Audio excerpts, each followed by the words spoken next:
Yo guys, and welcome back to another episode of the Horror Game News Show. Recently, a bunch of stuff for the new FNAF Security Breach DLC got leaked, we got a new character reveal for Dark Deception, and Bendy in the Dark Revival is being sued for nearly $500 million. Recently, Kane Carter, developer of the Five Nights at Freddy's fan game Pop Goes Evergreen, tweeted this. FNAF News, a significant leak of Funko's Security Breach merchandise has been found, initially reported by Pop News on Instagram. These may give us a hint to the upcoming Ruin DLCs, since they are specifically referred to as Security Breach merchandise. Now, this seems to reveal the names of several new characters, which includes circus variants of the main animatronics, along with Balloon Freddy. Now, it's important to keep in mind that these are specifically for FNAF Security Breach, as a lot of the characters from FNAF AR have these goofy names like Circus Freddy and whatnot. So, how exactly could these characters tie into the FNAF universe? Well, of course they could be completely new, or alternatively, they could help us solve some unanswered questions from Sister Location.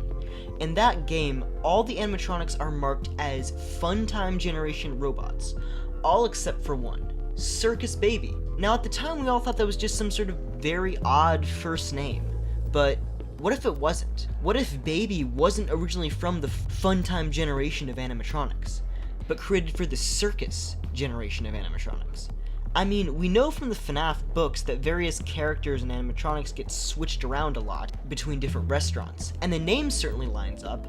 Possibly the Circus animatronics being old animatronics from one of the Circus Baby's pizza locations that were possibly being stored in the Pizzaplex and then set free after the location fell to ruin in the DLC. Okay, this week we got some pretty big news about Dank Deception.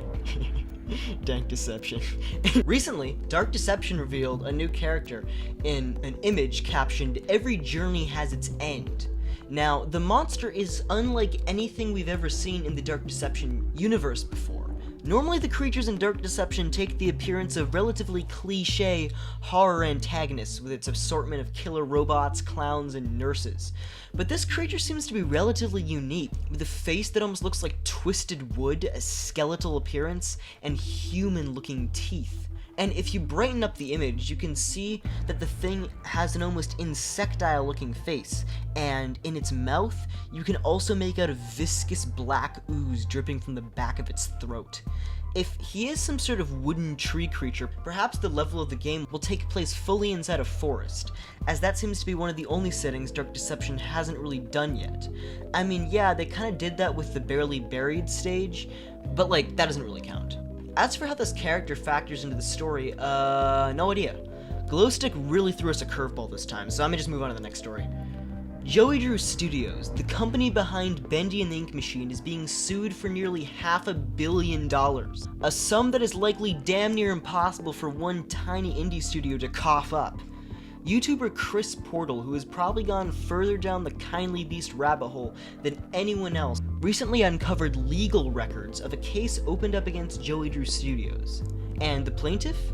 FhatMojo, the manufacturer of the Bendy and the Ink Machine merchandise. Now, a lot of people have speculated as to exactly why this lawsuit was filed.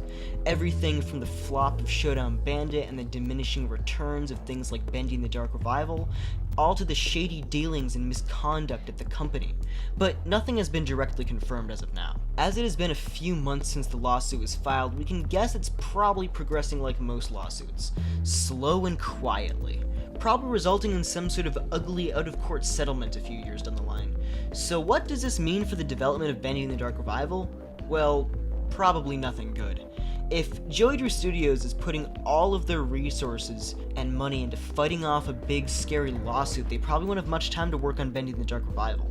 And as I said, lawsuits can take years to resolve, so I really wouldn't depend on seeing this game until at least 2024. And hey, if that's true, only 5 years to finish, the Meatly ain't got nothing on Yandere dev. Alright, so, first things first, this channel turns 7 years old today. Like, I'm astonished not only that this channel is 7, but also that in those 7 years we've managed to gain less than 1,000 subscribers. Like, what are you guys doing? That's just mean. I'm about to have owned this YouTube channel for longer than I have not owned this YouTube channel. I doubt very many people can say that they've had a YouTube channel for most of their lives. All right, that's quite the achievement, and we're not even in decay yet. Second, I am going to be going away for a few weeks, so there will be no uploads for a while. So yeah, boost the engagement, watch time, like, comment, subscribe, all that other stuff I pretend not to care about, and bye-bye. I'll see you in like 57,000 years.